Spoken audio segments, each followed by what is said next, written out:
পিছিয়ে পড়ালো। যখন আমি সচেতন আমাদের সবাই কাজ করে, আমাদের বিভিন্ন ধরনের রোগ বলা হয়, ব্লাড টেস্ট, ডায়াবেটিস টেস্ট, আমাদের যে প্রাথমিক বেসিক যে ট্রিটমেন্ট গুলো হয়ে থাকে ওনারা আমাদেরকে সেগুলো বিনামূল্যে দিয়ে থাকে।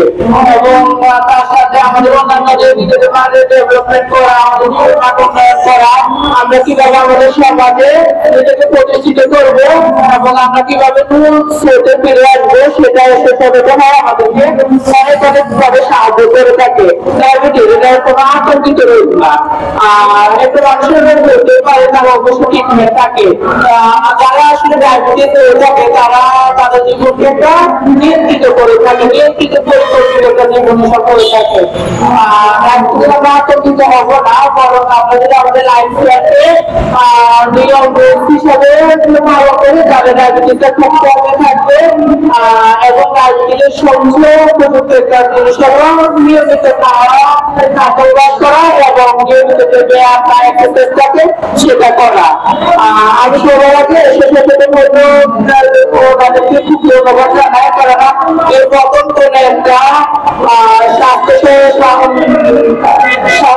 সরকারি স্বাস্থ্য আমাদেরকে জায়গা দিয়েছে এবং আমাদেরকে ফ্রি ট্রিটমেন্ট করা থাকে।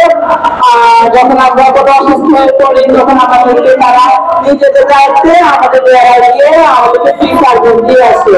এবং যে করোনা প্যান্ডেমিকে সবাই আমাদের জনগোষ্ঠীকে কেউ প্রাণ দিত না বা আমাদেরকে কেউ করোনা টেস্ট করাতো না, তখনই সচেতন হয়ে আমাদেরকে পাশে দাঁড়াতে আমাদের জায়গায় আসে নিজের উদ্যোগে তারা করোনা যে ভাইরাস সেটা টেস্ট করেছে এবং ইভেন করোনা ওনারা কয়েকদিন পর পরে আমাদের যে জনগোষ্ঠী আছে বিভিন্ন জায়গায় যায় তারা ডায়াবেটিস বলেন, বিভিন্ন আদার যে ব্লাড প্রেশার এগুলো টেস্ট করে থাকে।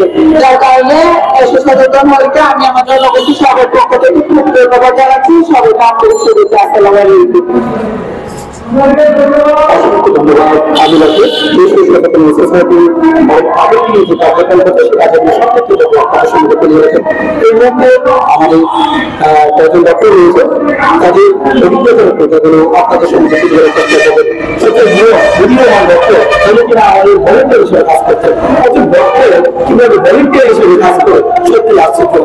এটাও কিন্তু এসব সচেতন সোসাইটির একটি শিক্ষা।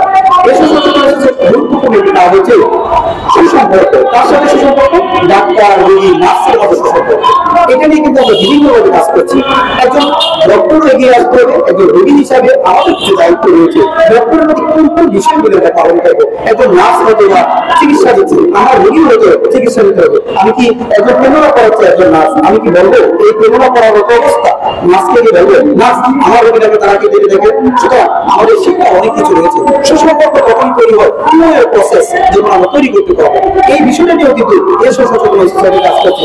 আজকে উদীয়মান ডক্টর পাবেন যে কিনা আমার এই সচেতন সোসাইটি একটা ভলেন্টিয়ার এসেছে, কখনোই মনেই করে না সে একজন ডক্টর, সে কথা বলবো তার এদিকে বলবো।